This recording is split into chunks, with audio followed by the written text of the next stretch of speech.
नमस्कार, मैं विष्णु अग्रवाल आप सभी का स्वागत करता हूं। आप देख रहे हैं daily India times digital news channel. हाथ पैरों में उभरी हुई नसों को लेकर लोग काफ़ी परेशान रहते हैं और कई बार गलत ट्रीटमेंट के कारण मेजर मेडिकल सीरियस कंडीशन के शिकार हो जाते हैं। आज हम आपकी मुलाकात कराने जा रहे हैं जयपुर के top most endovascular expert doctor Nikhil Bansal से। उनसे जानेंगे नसों से जुड़ी सभी बीमारियों और उनके ट्रीटमेंट के बारे में। नमस्कार सर, आपका स्वागत है। नमस्कार जी सर, सबसे पहले क्योंकि आप एक जयपुर के जाने माने एंडोवस्कुलर एक्सपर्ट हैं, इंटरवेंशनल रेडियोलॉजिस्ट हैं, आप अपने बारे में, आपके स्पेशलाइजेशन के बारे में हमें डिफाइन करें, प्लस आपका जो एक्सपीरियंस है, किस तरह के केसेस आते हैं, इसके बारे में डिटेल में बताएं। जी। जो हमारी ब्रांच है, अभी तक देखा जाए तो ज़्यादा जनों को उसके बारे में पता नहीं होता, क्योंकि हमारी वाली ब्रांच है इंटरवेंशन रेडियोलॉजी। तो बेसिकली जो और सर्जरी ब्रांचेस होती हैं उसमें क्या होता है कि आप ओपन करते हैं और उसके बाद जब आप अंदर देखते हैं तो उसी के द्वारा आप सर्जरी कर पाते हैं। क्योंकि हमारे पास एक रेडियोलॉजी की डिग्री रहती है, तो उसके बाद में हम लोग इमेज के थ्रू, चाहे वो फ्लोरोस्कोपी हो, सीआम हो, चाहे कैथलैब की जो मशीन्स होती हैं, बेसिकली उसमें फ्लोरोस्कोपी मशीन का ही रहता है, अल्ट्रासाउंड गाइडेड हो गया और बाकी इमेजिंग गाइडेड के थ्रू हम लोग शरीर के अंदर भी देख पाते हैं। तो उसके लिए हमें चीरे टाके की ज़रूरत नहीं पड़ती है। तो बिना चीरे टाके के ही हम लोग शरीर की जो बीमारियां हैं, जो नसें हैं, उनको बहुत अच्छे से एग्जामिन कर पाते हैं। तो हमारे वाले जो ऑपरेशंस होते हैं उसमें चीरा टाका नहीं लगता है। बिना चीरे फाड़ के, बिना किसी बड़े कट के हम लोग सुई के द्वारा, क्योंकि हमें पता है कि बीमारी की जड़ कहाँ पे है, तो हम डायरेक्टली उस जड़ को बिना चीर फाड़ के ही शरीर में देख पाते हैं और डायरेक्टली उसमें पंचर करके उस चीज़ का ट्रीटमेंट करते हैं। सर, एंडोवस्कुलर स्ट्रोक काफ़ी एक मेडिकल प्रोस्पेक्टस में देखें तो एक सीवियर एक डिजीज़ नज़र आता है, इसको डिफाइन करिए सर। अगर हम स्ट्रोक की बात करें तो लकवा एक बहुत ही पेशेंट के लिए भी बेकार बीमारी है और उसके जो आसपास में रहने वाले परिवार वाले हैं उनके लिए भी बड़ी धन की भी हानि है, चिंता का भी विषय है। तो आजकल के टाइम पे अगर हम सही टाइम से आ जाएं, तो अगर कहीं पे भी मस्तिष्क में कहीं पे भी खून का थक्का जमा है या फिर कोई नाड़ी फट गई है जिसके कारण खून का रिसाव हो रहा है, तो वहाँ जाके अगर वो थक्का है तो उसको ट्यूब के द्वारा खींच के निकाला जा सकता है। कहीं पे ब्लीडिंग है तो उसको कॉइल के द्वारा या फिर मेडिकेटेड ग्लू के द्वारा उसे रोका जा सकता है। सर, आप सबसे ज़्यादा एंडोवस्कुलर ट्रीटमेंट किस तरह करते हैं, किस टाइप के केसेस होते हैं आपके पास जिसमें जो ज़्यादा केसेस आपके पास आते हैं? अगर हम मेजॉरिटी ऑफ केसेस देखें तो हमारी वाली ब्रांच में सर से पैर तक सारी बीमारियां आती हैं, मगर सबसे कॉमन जो है वो वेरिकोज वेन है। लोगों को लगता है कि वेरिकोज वेन ठीक नहीं हो सकता, क्योंकि पुरानी जो पद्धतियां थी जिसमें चीर फाड़ होती थी उसमें पूरी नसें दिखती ही नहीं थी। तो अब लेज़र के द्वारा और बाकी माइक्रोवेव के द्वारा हम लोग उसको पूरी तरह से ठीक कर सकते हैं और चांसेस ऑफ रिकरेंस बहुत कम होते हैं। महिलाओं के अंदर अगर हम देखा जाए तो रसूली की, यूट्राइन फाइब्रॉइड के चांसेस बहुत होते हैं। काफ़ी सारे गांव हैं, काफ़ी ऐसी जगह हैं जहां पे फाइब्रॉइड बताते थे, यूट्रस बताते थे, यूट्रस को निकालने की परंपरा है कि कहीं पे आप गए और यूट्रस निकाल दिया जाएगा। हमारे पास में आइए, सुई के द्वारा आप अंदर जाके उस जो बीमारी को है उसको जड़ से ख़त्म किया जा सकता है और उसकी कोई दिक्कतें नहीं रहती। पुरुषों के अंदर भी वेरिकोसील है तो उसके कारण उनका स्पर्म काउंट कम हो जाता है, तो वहाँ जाके नस को बंद करें और वो सारी दिक्कतों को कम कर सकते हैं। अगर आपको कैंसर है और लीवर के अंदर होने वाले HCC नामक कैंसर है और अगर आपकी स्टेजिंग ठीक है, तो हम टारगेटेड कीमोथेरेपी, यूजुअल कीमोथेरेपी आपको IV लाइन से देनी पड़ती है जो पूरे शरीर में जाती है, हम सीधे ही ट्यूब ले जाके उस कैंसर की गठान में जाके सीधे के सीधे रेडियोथेरेपी या कीमोथेरेपी दे सकते हैं। तो बॉडी के ऊपर होने वाले जो साइड इफ़ेक्ट्स हैं उनको हम कम कर सकते हैं। तो उसके प्रभाव बहुत अच्छे हैं। बाकी जैसा मैंने ब्रेन के लिए बताया कि उसके अंदर भी हम लोग कहीं पे थक्का है, कहीं पे कोई ब्लीड है तो थक्के को निकाल सकते हैं, कहीं ब्लीडिंग है तो कॉइल द्वारा या मेडिकेटेड ग्लू द्वारा उसको बंद किया जा सकता है। सर, हार्ट अटैक के केस में एंजियोप्लास्टी करते समय क्या कोई खास तरह की तैयारी करनी पड़ती है? वैसे भी सर आजकल अपने देश के अंदर हार्ट अटैक के केस काफ़ी ज़्यादा हो रहे हैं। एक तो आप बताना हमें कि हार्ट अटैक के केस ज़्यादा होने का रीज़न क्या है, प्लस आपको एंजियोप्लास्टी के टाइम पर किस तरह की खास तैयारी करनी होती है? इसमें मैं एक चीज़ की और जानकारी देना चाहूँगा कि हार्ट को छोड़ के शरीर के किसी भी अंग में अगर कहीं पे भी ब्लॉकेज है, चाहे वो पैर है, आंत है, दिमाग है, तो वहाँ का इंटरवेंशन रेडियोलॉजिस्ट एंजियोप्लास्टीज और स्टेंटिंग करते हैं। कार्डियोलॉजी जो है वो कार्डियक लेवल का जो एंजियोप्लास्टीज हैं जो हार्ट अटैक में काम आता है, उसके लिए वो उसके एक्सपर्ट हैं। तो मेरे को लगता है कि शायद उसके बारे में ज़्यादा विषय में वो बता सकते हैं। बट जो केसेस आजकल बढ़ रहे हैं वो मैक्सिमम केसेस हैं, क्योंकि जो हमारा खान पीन है, जो हमारी अशुद्धियाँ हैं खाने के अंदर, जो हमारा मेंटल स्ट्रेस है, मुझे लगता है वो 3 एक मेन कारण हैं कि हम व्यायाम नहीं कर पाते हैं, तो उसके कारण हार्ट अटैक के केसेस बढ़ते जा रहे हैं। सर एंडोवेस्कुलर ट्रीटमेंट में, क्योंकि आजकल नए नए ट्रीटमेंट आ गए हैं जिसमें खास है रोबोटिक, तो रोबोटिक का आपके ट्रीटमेंट में क्या रोल रहता है? अगर रोबोटिक की बात करें तो अभी दुनिया में कुछ एक सेंटर्स हैं जहां पे रोबोटिक के द्वारा आपको कम रेडिएशन या ना रेडिएशन के द्वारा बाहर बैठ के भी कैथेटर्स को बहुत प्रिसाइजली, बहुत पतली पतली नसों में आप जाके और वहां पे जाके ट्रीटमेंट कर सकते हैं। सर कई बार कभी मीडिया रिपोर्ट्स में भी आया है कि दिमाग की नसों में, गुच्छे में गांठ हो जाती है, काफ़ी बड़ा एक ट्यूमर टाइप में हो जाता है। उस केस की जटिलताओं को दूर करने के लिए किस तरह से ट्रीट करते हो आप? अगर हम हमारी एक विशेषता बताएं तो शरीर में ऑलरेडी नसें बनी हुई है, ऑलरेडी उनका एक रास्ता बना हुआ है। तो इंटरवेंशन रेडियोलॉजी की खूबसूरती ही वही है कि हमें वापस नए रास्ते नहीं बनाने पड़ते। जैसे मुझे अगर दिमाग में भी जाना है तो मैं यहाँ के रास्ते जो होने वाली नस या पैर के थ्रू है, मैं यहीं से ही एग्जिस्टिंग रास्ते से ही दिमाग में या शरीर के किसी भी एक अंग में जा सकता हूँ। कहीं पे भी अगर कोई खून का गुच्छा है, कोई खून की गठान है, तो उसमें जाके मैं खून की सप्लाई को बंद कर सकता हूँ, उस बीमारी को बिना चीर फाड़ के ठीक कर सकता हूँ। क्योंकि मैं एग्जिस्टिंग रास्ते से जा रहा हूँ तो उसकी हीलिंग आम सर्जरी के कंपेयर में, चाहे वो लेप्रोस्कोपिक हो चाहे रोबोटिक हो, उसके कंपेयर में बहुत सिग्निफिकेंट फास्ट रहेगी। सर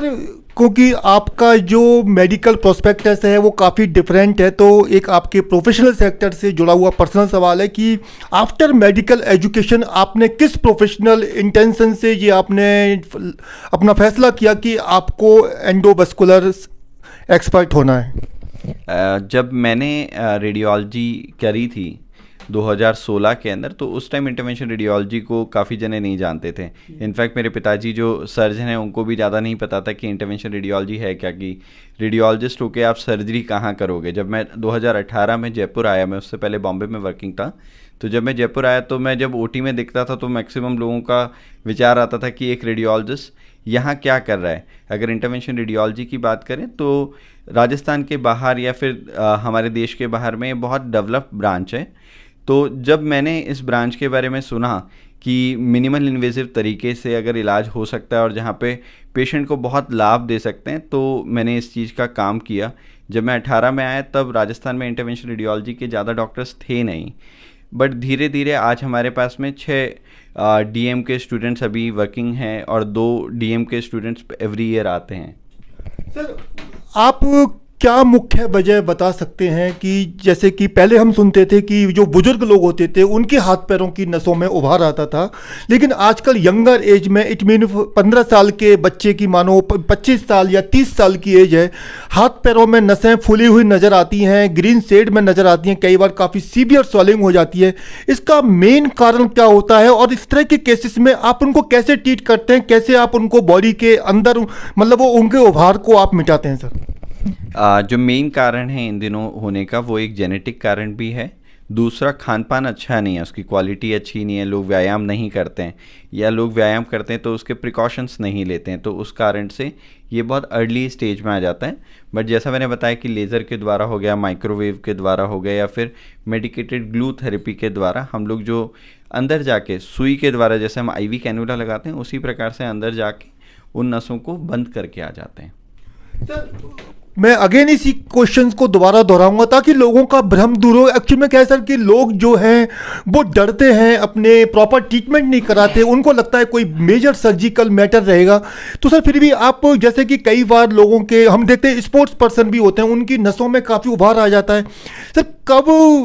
कुछ मेडिकल उसको प्रोस्पेक्टिव से देखें, कब एक पेशेंट्स की हालत इतनी सीरियस हो जाती है कि उनको सर्जिकल मोड में आना होता है? अगर हम देखें किसी भी बीमारी के लिए हमेशा 3 चीज़ें रहती हैं। प्रिवेंशन, अगर हम बीमारी को प्रिवेंट करें तो वो होगी नहीं, अगर हो भी गई है तो हम अगर अर्ली स्टेज में आ जाएं तो हमें मेडिकल मैनेजमेंट चाहिए होता है। अगर हम लेट स्टेज में हैं या मिड स्टेज में हैं तो वहाँ पे हमें कोई ना कोई एक मिनिमल इन्वेजिव थेरेपी की तरफ ऑप्शन देखना चाहिए। लोगों के मन में भ्रांतियाँ बिल्कुल है कि वेरिकोज वेन का इलाज कराएंगे और वो वापस हो जाएगी, वो पूरी तरह से इफ़ेक्टिव नहीं होगी। बट जैसा कि हम बता रहे हैं कि जब हम नसों की सारी जड़ तक देख सकते हैं बिना चीर फाड़ के, तो चांसेस ऑफ रिकरेंस वापस होना ऑलमोस्ट ना के बराबर रहता है। सक्सेस रेट बहुत हाई रहती है। उससे होने वाली जो रिस्क है कि ब्लीडिंग की रिस्क माने चाहे इन्फेक्शन की रिस्क माने, वो ना के बराबर रहती है। रिकवरी पीरियड बहुत फास्ट रहता है। सर एक बड़ा पेचीदा सवाल है, वर्टिब्रोप्लास्टी, रीढ़ की हड्डी से जुड़ा हुआ सवाल है। ये काफ़ी एक पेचीदा सब्जेक्ट है, इसका डिस्क्रिप्शन आप डिटेल में दें। जिन मरीजों के अंदर रीढ़ की हड्डी अगर टूट जाती है, अगर कैल्शियम की कमी होने के कारण, कुछ एक प्रकार के कैंसर जैसे मल्टीपल माइलोमा हो गया, या फिर उम्र बढ़ने के कारण ऑस्टियोपोरोसिस जो हो जाता है कि हड्डी में से कैल्शियम बाहर निकलने लग जाता है, तो वो कमज़ोर हो जाती हैं, ब्रिटल होने के कारण वो टूट जाती हैं। उस केस के अंदर जो पेशेंट हैं वो उस स्थिति में नहीं होते कि वो जाके और ओपन सर्जरी करवा पाएँ, या ओपन सर्जरी के अंदर भी ऊपर में स्क्रू और नीचे में स्क्रू लग पाएंगे, मगर अगर बोन ही उसका ढांचा ही मजबूत नहीं है तो वो सर्जरी के लिए नहीं होते। उन रिजर्व पेशेंट्स के अंदर हम लोग सुई के द्वारा अंदर जाते हैं। जैसे हमारी सीमेंट आती है वैसे ही मेडिकेटेड सीमेंट आती है, और मेडिकेटेड सीमेंट को अंदर जाके उस पूरी बोन में भर दिया जाता है। तो अगर मैं बात करूं तो वो अपनी नॉर्मल बोन से भी ज़्यादा स्ट्रांग हो जाती है, और पूरे प्रोसीजर के अंदर बेहोशी की ज़रूरत नहीं पड़ती है, कोई चीर फाड़ की ज़रूरत नहीं पड़ती है। आप सुई के द्वारा उस हड्डी के अंदर, जैसे हम ब्लड सैंपल लेते हैं वैसे ही उस हड्डी के अंदर आप जाते हैं, सुई को डालते हैं और उसमें मेडिकेटेड आप सीमेंट डाल के बाहर आ जाते हैं। सर जैसे अभी आपने हमारी जीवन शैली या खान पान के बारे में बात की, तो क्या हमारी जो, क्योंकि आजकल बदलते दौर में और जो डिब्बाबंद खाने का ये दौर चल रहा है अभी भारत के अंदर, लोग ज़्यादातर बाहर के खाने पर डिपेंड हैं। तो सर जो हमारी जीवन शैली है, जो हमारा बाहर का खान पान है, या लोगों की, जो लोग ज़्यादातर हाइपर टेंशन के शिकार हैं, रात में नींद नहीं आती, तो क्या ये भी एक प्रमुख वजह हो सकती है जिसकी वजह से नसों की प्रॉब्लम क्रिएट होती है? बिल्कुल, अगर हमारा खान पान अच्छा नहीं होगा, हमारे दिमाग में बहुत ही मानसिक तनाव रहेगा, अगर हम लोग एक्सरसाइज नहीं करेंगे, प्रॉपर व्यायाम नहीं करेंगे, और व्यायाम करते वक्त जो उसके प्रिकॉशंस हैं, प्री स्ट्रेचिंग, हमें पहले स्ट्रेच करना है, बाद में स्ट्रेच करना है, ये सारी चीज़ें नहीं करेंगे तो ऑब्वियसली चांसेस बढ़ेंगे। सर एक और बड़ा क्रिटिकल क्वेश्चन है, क्या ये नसों में जो प्रॉब्लम होती है, या नसों का गुच्छा हमारी बॉडी में कहीं भी उलझ जाता है, नसों में जाम हो जाता है, ब्लड हमारा आगे पीछे नहीं हो पाता, तो क्या कब कौन सी हालत ऐसी क्रिएट हो जाती है कि किसी पेशेंट की जान जा सकती है? अगर वो थक्का, अगर हमारी कमर से ऊपर वाली नस जो हमारी आईवीसी होती है या हृदय के अंदर अगर आ जाए, तो चांसेस होता है कि वो हृदय से होते हुए छाती में जाके, छाती की जो नस है जहाँ पे हमारा खून फिल्टर होने जाता है, अगर उस नस को बंद कर देगा तो उस टाइम पे जान का खतरा बढ़ जाता है। सर किसी भी क्रिटिकल केस में जब आप उनको, पेशेंट को ट्रीट करते हैं, तो आपके सामने सबसे बड़ी जटिलता क्या होती है सर्जरी से पहले, ट्रीटमेंट से पहले और बाद में, जिससे पेशेंट को परफेक्ट करने के लिए? सबसे मेन चीज़ रहती है कि पेशेंट को काफ़ी बार ये ट्रीटमेंट ऑप्शंस नहीं पता होते हैं। वो काफ़ी बार जाके आता है, मगर हमारे मेडिकल फील्ड में कई बार दिक्कतें रहती है कि उसको मल्टीपल ट्रीटमेंट ऑप्शंस नहीं पता होते हैं, या फिर हमारा जो मरीज है मैक्सिमम जो है वो गांव से आने वाला होता है, तो वो इतना पढ़ नहीं पाता है, या फिर आजकल हो गया कि वो गूगल से पूरी नॉलेज ले नहीं पाता, और वो आधी नॉलेज के अभाव के अंदर वो थोड़ा सा भ्रमित रहता है। तो सबसे इम्पॉर्टेंट रहता है कि हम पेशेंट को बताते हैं कि क्या क्या ट्रीटमेंट ऑप्शन है, क्या आप दवाई से ठीक होंगे, क्या मिनिमल इन्वेजिव से होंगे, क्या आपको मेजर सर्जरी की ज़रूरत है। तीसरा रहता है कि सर्जरी होने के बाद में आपको क्या प्रिकॉशन लेने हैं, कब आपको डॉक्टर से वापस मिलना है, ये सारी चीज़ों के बारे में बताया जाता है। सर एंडोवास्कुलर ट्रीटमेंट के बारे में एक बड़ा खास सवाल है कि आप हम कोरोना काल से पहले की बात करें तो कोरोना काल से पहले और आज करीब 6 से 7 साल का डिफरेंट हो चुका है, तो क्या बड़ा बदलाव आप देखते हैं? और जो एंडोवास्कुलर जो स्ट्रोक होते हैं या नसों से जुड़ी अन्य जो गंभीर जो बीमारियां होती हैं, उनमें क्या बड़ा बदलाव देखते हैं, और आपकी क्या तैयारी रहती है उन बदलावों के साथ आगे ट्रीटमेंट के लिए? पोस्ट कोरोना फेज़ के लिए अगर हम लोग बात करें तो ऑब्वियसली लोगों के मन में जो भ्रांतियां हैं या फिर तनाव है वो बहुत बढ़ गया है। एक चीज़ और बहुत अच्छी बढ़ी है जो बहुत रोचक भी है कि लोग अपने स्वास्थ्य को लेके अब थोड़े से गंभीर हो गए। अगर अब कुछ थोड़ी बहुत भी चीज़ होती है तो वो थोड़ा सा गंभीरता से उस बीमारी को पहले ही डायग्नोज कराना चाहते हैं, उसके ट्रीटमेंट ऑप्शंस के लिए भी ढूंढना चाहते हैं, और लोग जैसे जैसे सक्षम भी होते जा रहे हैं तो इवेंचुअली वो एक अच्छे ट्रीटमेंट ऑप्शंस भी अफोर्ड कर पा रहे हैं।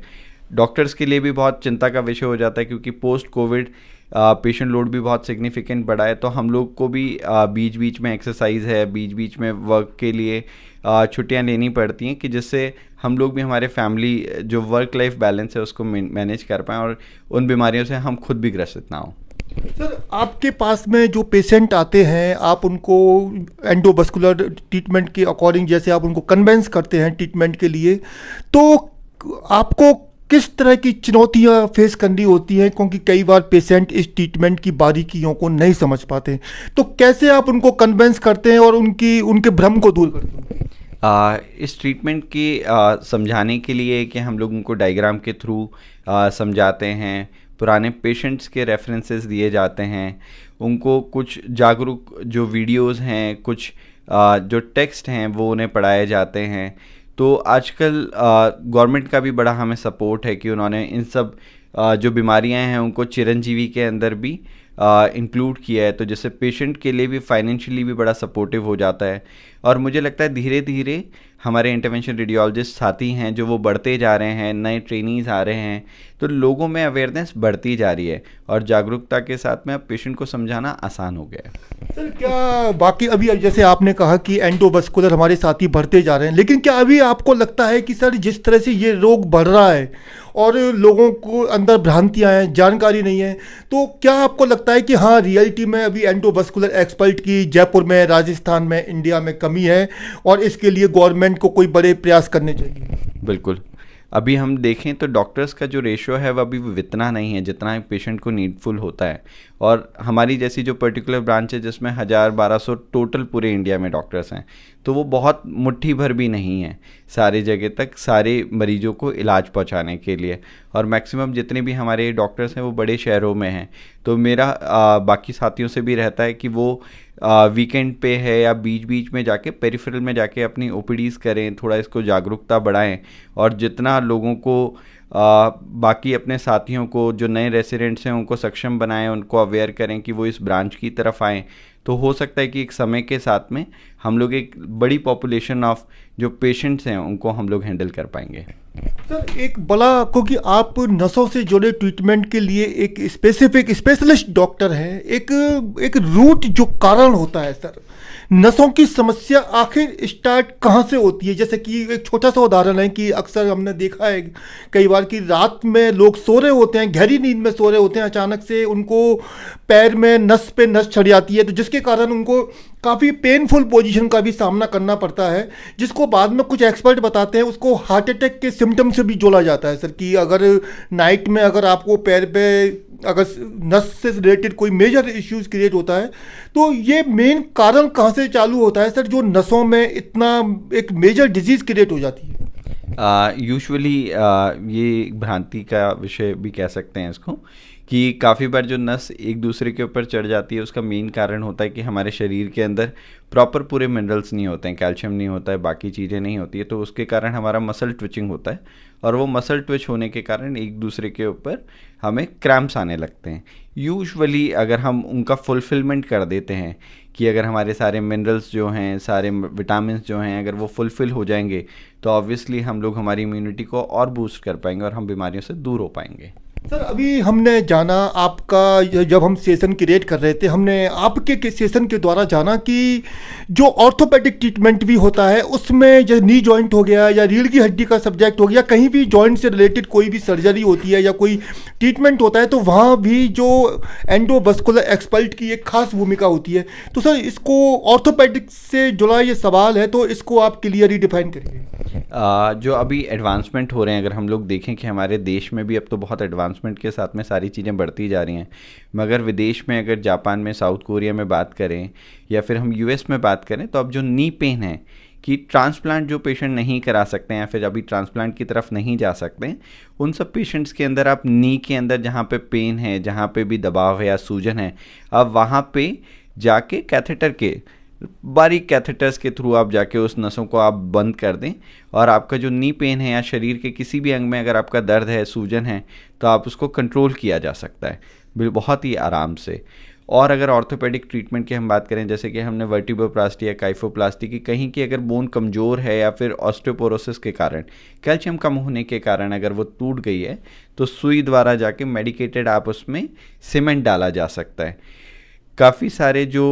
मसल हमारे फट जाते हैं या फिर कहीं पे भी और हीलिंग फेज़ नहीं हो रहा है, तो पीआरपी के द्वारा या फिर बोन मैरो के सॉल्यूशन के द्वारा उसमें आप, जैसे आप किसी पेड़ में ज़मीन में आप खाद डालते हैं, उसी प्रकार से आप कुछ पीआरपी नाम के सॉल्यूशंस होते हैं, कुछ और मेडिकेटेड सॉल्यूशंस होते हैं, उसको आप उस जगह पे डालें तो आपका कहीं का मांस फटा हुआ है, हड्डी कमज़ोर है, कहीं सूजन है, तो उसमें आप बहुत आराम ला सकते हैं। सर काफ़ी आपने महत्वपूर्ण जानकारी दी। एक बड़ा क्रिटिकल क्वेश्चन और है सर, जैसे कि मानिए कि अभी आपने बात करी थी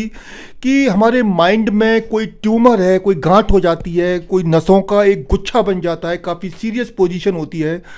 तो आपके केस, आप जब किसी को ट्रीट करते हैं तो पेशेंट्स को किस तरह की सर्जरी प्रोसेस से गुजरना होता है मेन।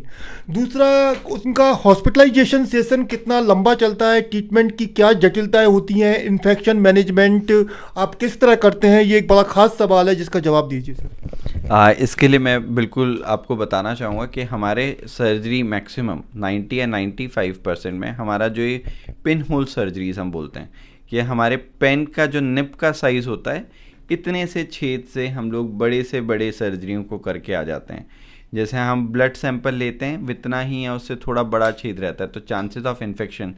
चांसेस ऑफ ब्लीडिंग, नस का फटना या लंबे समय तक एंटीबायोटिक का चलना हमारे प्रोसीजर में यूजुअली नहीं होता है। मैक्सिमम 90-95% पेशेंट्स को हम लोग पूरी तरह से बेहोशी भी नहीं देते हैं, क्योंकि इतने से छोटी सुई के लिए बेहोशी की रिक्वायरमेंट नहीं होती, तो इतने से एरिया को नम कर दिया जाता है, उतने से एरिया को नम करके और उसमें अंदर जाया जाता है। और हमारे वाले पेशेंट्स में क्योंकि आपको बेहोशी की ज़रूरत नहीं है, चीरे टाके की ज़रूरत नहीं है, आपको वापस आने की ज़रूरत नहीं है टाका कटाने के लिए, तो यूजुअली पेशेंट 1 से 2 दिन या फिर सेम डे पेशेंट आया, कुछ देर रुका और प्रोसीजर करा के चले गया। तो हमारे वाले के अंदर उसके कारण जो उसके बेड चार्जेस हैं, अनवांटेड दवाइयों के खर्चे हैं, उसके साइड इफ़ेक्ट्स हैं, वो नहीं रहते हैं। सर आने वाले समय में, क्योंकि जिस तरह से भारत में रोग बीमारियों का एक बड़ा जटिल सेशन चल रहा है, सभी तरह की बीमारियों का, चाहे हार्ट अटैक जिसमें मेन खास तौर हार्ट अटैक भारत में खांसी जुकाम की तरह हो गया है, तो आपकी एज ए एंडोवास्कुलर एक्सपर्ट, क्योंकि आपका जो प्रोस्पेक्टस है मेडिकल इंडस्ट्री में वो बिल्कुल डिफरेंट है और लगभग सभी सर्जरीज में देखा जाए तो आपकी एक खास भूमिका होती है, तो आप क्या बड़े बदलाव आने वाले समय में देखना चाहते हैं सर इसमें? इसी के ऊपर मैं एक नया विचार आपके सामने डालना चाहूँगा कि हम लोग सिर्फ हाथ पैरों की नसों तक ही सीमित नहीं हैं। अगर देखा जाए कि जब तक बीमारी को आप अर्ली डायग्नोस नहीं करोगे और बेटर तरीके से डायग्नोस नहीं करोगे और उसके ऑप्शंस नहीं लाओगे, तब तक उसका इलाज अच्छा नहीं होगा। तो इंटरवेंशन रेडियोलॉजी सिर्फ ट्रीटमेंट तक संभव नहीं है, हम लोग डायग्नोस्टिक के अंदर भी बहुत अच्छा इम्प्रूवमेंट कर रहे हैं। अगर आप पहले देखें तो बायोप्सी करवाने जाते थे, एफएनएसी कराने जाते थे, या छाती में कहीं पानी भर जाता था तो बहुत मोटी मोटी ट्यूब लग जाती थी और चांसेस ऑफ ब्लीड वगैरह भी हाई रहता था। तो अगर कोई बायोप्सी के लिए होता था तो पेशेंट 5-6 दिन के लिए उसके चीरा लगता था, 7वें दिन वो टाके कटवाने जाता था। तो अगर हम लोग देखें जैसे जैसे अब ऑन्कोलॉजी के केसेस, कैंसर के केसेस भी हमारे देश में बहुत सिग्निफिकेंट बढ़ गए। अगर वो अर्ली डायग्नोज नहीं होंगे और प्रॉपर तरीके से डायग्नोज नहीं होंगे तो उनका पूरी तरह से इलाज भी नहीं होगा। तो इंटरवेंशन रेडियोलॉजिस्ट जो होते हैं वो सुई के द्वारा बिना चीर फाड़ के बड़े से बड़े 5-5, 6-6, 7-7 सेंटीमीटर के टुकड़े सुई द्वारा वहाँ से ट्यूब में निकाल लेते हैं और उनको फर्दर जांचों के लिए आप भेजा जा सकता है, क्योंकि कई बार हमने सुना है कि कैंसर के अंदर जीन म्यूटेशंस वगैरह भी होते हैं। तो अगर एक अच्छा सैंपल होगा, बहुत अच्छी जगह से लिया हुआ होगा, तो हम लोग उसके म्यूटेशंस को भी पता कर सकते हैं और उन म्यूटेशन के इलाज के द्वारा उसको बहुत प्रभावित तरीके से इलाज किया जा सकता है। तो इंटरवेंशन रेडियोलॉजी सिर्फ एंजियोप्लास्टी तक सीमित नहीं है, हम लोग डायग्नोस्टिक भी करते हैं। अगर पेशेंट के कहीं पे छाती में, पेट में, पोस्ट ऑपरेशन पता लगा किसी का बड़ी सर्जरी हुई है और उसके बाद में उसकी नस फट गई और अंदर में खून इकट्ठा हो गया, या फिर कहीं पे लीवर एब्सेस हो गया, लीवर में मवाद हो गई या शरीर के किसी भी अंग में मवाद हो गई है, तब उसको बड़ी सर्जरी की आवश्यकता नहीं है। हमारे पास आएँ, सुई के द्वारा या पतले ट्यूब के द्वारा हम लोग ऑलमोस्ट 90-95% से ज़्यादा सक्सेस रेट के साथ में, और जैसे जैसे इसमें नई इन्वेंशंस और सारी चीज़ें आ रही हैं, मुझे लगता है कि ऑलमोस्ट हम 98-99% तक सारी चीज़ें कर पाएंगे। सर आपके इस ट्रीटमेंट में लेज़र ट्रीटमेंट की क्या भूमिका रहती है? अब लेज़र के लिए वेरिकोज वेन एक बहुत अच्छा है और लेज़र ट्रीटमेंट बहुत समय से टाइम टेस्टेड है। राजस्थान के लिए बिल्कुल थोड़ा सा नया है, बट हम जब मैं 2018 से हूँ तो ऑलमोस्ट हमने भी काफ़ी नंबर में केसेस किए हैं और लेज़र के सक्सेस रेट ऑलमोस्ट 95 to 98% रहते हैं और बहुत पतला तार रहता है, बाल नुमा पतला तार रहता है जिसके द्वारा आप किसी भी नस को बहुत अच्छे से बंद किया जा सकता है। सर जब किसी भी हार्ट पेशेंट को आप स्टेंट डाल रहे होते हैं तो उनके साइज में अगर मिसमैच हो जाए, अप डाउन हो जाए, तो आप वो उस पोजीशन को कैसे संभालते हैं? अब वो नॉर्मल सियाम नहीं हो गया जो नॉर्मल ओटीज़ में होता था। हमारे वाले प्रॉपर कैथ लैब होते हैं और अब तो एआई वाले सिस्टम भी आ गए हैं जिसके अंदर मशीन खुद भी हमारी जो एरर के चांसेस हैं उसको ना के बराबर जीरो कर देते हैं। और जैसे जैसे आपकी एक्सपर्टाइज बढ़ती है, आपका एक्सपीरियंस बढ़ता है, आपके नंबर ऑफ़ केसेस बढ़ते हैं, तो चांसेस ऑफ ये जो मिसमैच वाले एरर हैं मैं कहूँगा ये ऑलमोस्ट जीरो होते हैं। सर आजकल क्योंकि रोड काफ़ी हाईटेक हो गए हैं, काफ़ी मॉडर्न हो गए हैं, तो एक्सीडेंट भी उसी तरह के बड़े एक्सीडेंट होते हैं, मल्टीपल फ्रैक्चर लोगों की बॉडी में होते हैं, ट्रॉमा के केस काफ़ी सीरियस होते हैं। सर अगर किसी बड़े एक्सीडेंट में ऑर्थोपेडिक अटैक के साथ में अगर बेंस भी फट जाए या कई जगह से अगर कट जाती है तो क्या पेशेंट एक मर सकता है? अगर नहीं मर सकता तो कैसे आप उसको मैनेज कर सकते हैं? ऑपरेशन के टाइम पे अगर हम लोग किसी भी एक्सीडेंट की बात करें तो उसमें दो ही चीज़ें रहती हैं, या तो हड्डी टूटी तो उसके साथ में खून की नस भी ख़राब हो गई, उसमें थक्का बन गया। अगर उसमें थक्का बन गया तो हम लोग अंदर जाके उस थक्के को निकाल सकते हैं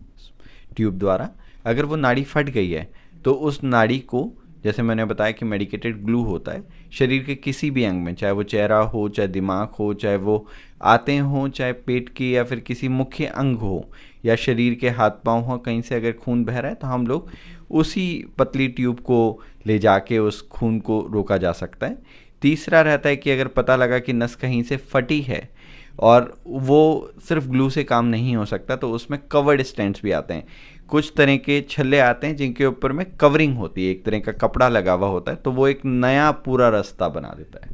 सर अगर आपके पास में कोई इमरजेंसी में एंडोवास्कुलर केस आता है तो आप मेडिकल प्रोटोकॉल से कैसे मैनेज करते हैं, कैसे उसको आप ट्रीट करते हैं? मैं बहुत खुश नसीब हूँ कि मैं एक मेडिकल कॉलेज में काम करता हूँ, तो वहाँ पे बहुत अच्छे प्रोटोकॉल्स रहते हैं कि हम लोग एक बहुत इंटीग्रेटेड वे में, ऐसा नहीं रहता कि एक पेशेंट आया और वो सिर्फ एक विभाग के डॉक्टर को दिखा रहा है, क्योंकि हमारे लिए सबसे इम्पॉर्टेंट होता है कि पेशेंट पूरी तरह से ठीक हो। ऐसा नहीं है कि एक चीज़ ठीक हो गई और दूसरी चीज़ ठीक नहीं हो गई। तो हम लोग एक बोर्ड बना के, मेडिकल बोर्ड बना के हम लोग पेशेंट को पूरी तरह से ठीक करना चाह रहे होते हैं। तो अगर कोई ट्रॉमा का पेशेंट आता है तो क्रिटिकल केयर टीम होती है, वहाँ का इमरजेंसी टीम होती है, ऑर्थोपेडिशियन होता है, मेडिसिन वाला होता है, सर्जरी वाला होता है, इंटरवेंशन रेडियोलॉजिस्ट की मेन भूमिका भी रहती है। तो जिसकी जो रिक्वायरमेंट होती है पेशेंट को पूरी तरह से ठीक किया जाता है। सर आप अपने भारतीय समाज को, लोगों को जिनको इस आपसे जुड़े, आपको कि आप स्पेसिफिक डॉक्टर हैं नसों से जुड़ी हुई ट्रीटमेंट के लिए, आप उन लोगों को जो मेडिकल प्रोस्पेक्टस में कम जानकारी रखते हैं और जिनको नसों से जुड़ी समस्या होती है लेकिन वो कुछ ऐसे डॉक्टर्स के कांटेक्ट में आ जाते हैं और गलत ट्रीटमेंट का शिकार हो जाते हैं, तो एक तो आप उन लोगों को किस तरह एडवाइस करेंगे, कैसे उनको आप अपना एक मोटिवेशनल मैसेज देंगे? मैं बिल्कुल इस चीज़ के बिल्कुल फेवर में हूँ कि हमें आयुर्वेदिक की तरफ या फिर जो अलाइड साइंस है बिल्कुल हमें उसको नापना चाहिए। हमारी दादियों ने भी हमें देसी नुस्खे किए, मगर हमेशा देसी नुस्खे काम नहीं कर सकते हैं। जैसे कि वेरिकोज वेन है, कई जने कहते हैं कि लीच थेरेपी, नस को काट देते हैं। अब आप नस काट देंगे तो उसे इलाज तोड़ना होगा। तो हमें कुछ चीज़ों के अंदर एक बीच में बॉर्डर बना के रखना पड़ेगा कि कौन सी चीज़ देसी नुस्खों से, आयुर्वेद से ठीक हो सकती है, बट हमें कुछ समझना पड़ेगा और साथ में एक अवेयरनेस लानी पड़ेगी कि सारी चीज़ें एक तरीके से ठीक नहीं हो सकती है। तो अगर हम लोग एक अच्छे से लिटरेट होंगे, हमारी अवेयरनेस बढ़ेगी, तो मुझे लगता है भ्रांतियाँ जो हैं और जो मिसकंसेप्शंस हैं वो हमारे कम हो जाएंगे और हम लोग एक अच्छे इलाज की तरफ बढ़ पाएंगे। सर अगर आपकी तरह, क्योंकि आप आज आपकी एक खास पहचान है, जितना हमने आपको जाना है, हमने आपका पूरा एक डिस्क्रिप्शन देखा है, आज जो स्टूडेंट्स हैं मेडिकल एजुकेशन कर रहे हैं, अगर वो भी आपकी तरह एक एक्सपर्ट एंडोवास्कुलर एक्सपर्ट बनना चाहें तो आप उनको क्या मैसेज देंगे, क्या उनको इंस्पिरेशन मैसेज देंगे और कैसे उनको गाइड करेंगे कि उनको किस तरह की तैयारी करनी होती है? अब मैं बताऊं इसके लिए, तो जैसे पहले ओपन सर्जरीज होती थी, समय के साथ में लेप्रोस्कोपिक सर्जरी आई, उसके बाद में और मिनिमल इन्वेजिव सर्जरी आई, और अब ये ज़माना है जहाँ पे आप ट्यूब के द्वारा, इंटरवेंशन रेडियोलॉजिस्ट के द्वारा आप अपनी सर्जरी करवा सकते हैं, और भी ज़्यादा बेटर तरीके से, लेस कॉम्प्लिकेशंस के साथ में, गाइडेड तरीके से, दिखते हुए तरीके से। मेन जो फ़र्क है, एक सर्जरी जिसमें दिख रहा है, एक सर्जरी जिसमें बहुत बेहतरीन तरीके से दिख रहा है। तो जहाँ पे बहुत अच्छा दिखेगा वहाँ पे आपका ट्रीटमेंट के चांसेस बढ़ जाएंगे। तो मेरे जो जूनियर डॉक्टर्स हैं जो अभी तैयारी कर रहे हैं, मुझे लगता है एक फ्यूचर जो है वो इंटरवेंशन रेडियोलॉजी में है। अगर हम टाइमली ऑप्ट करेंगे तो हो सकता है कि हम हमारे जो